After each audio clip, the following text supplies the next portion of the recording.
Wabah virus COVID-19 membawa dampak tersendiri bagi sendi perekonomian masyarakat. Sejumlah tempat usaha pun mulai sepi dan bahkan tak jarang ada yang tutup karena tak kuat bersaing di tengah kuatnya efek dari wabah pandemi virus COVID-19 ini. Sepinya pembeli akibat adanya peraturan pemerintah pusat untuk membatasi gerak dan aktivitas manusia dalam rangka pencegahan penularan virus COVID-19 ini menjadi salah satu faktor dengan menurunnya omset sejumlah tempat usaha.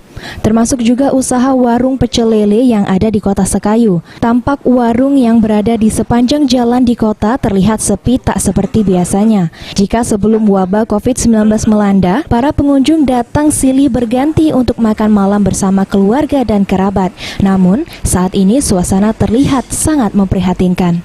Hanya 1-2 pembeli saja yang datang membeli, itu pun harus dibungkus dan dibawa pulang.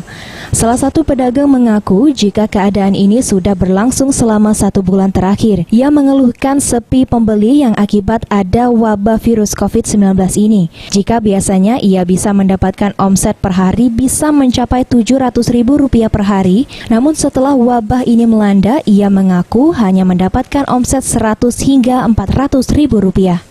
Kak, ini cak mana penjualan di tengah wabah COVID-19 ini, Kak?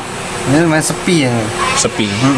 Biasanya seperti apa, Kak? Sebelum biasanya COVID? Rame. Sebelum COVID itu kan bisa penghasilan dari jam 7 pagi sampai jam 12 dapat 700 ya.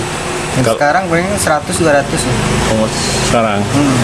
Ini pembeli sekarang banyak makan sini atau bungkus? Banyak yang bungkus ya. Sekitar yang itu sekitar jam-jam 2, jam 3. Oh, bungkus untuk apa? Untuk sahur? Untuk sahur. Nah itu nggak ada lagi, pengen beli nasi goreng gitu. Beli nasi goreng.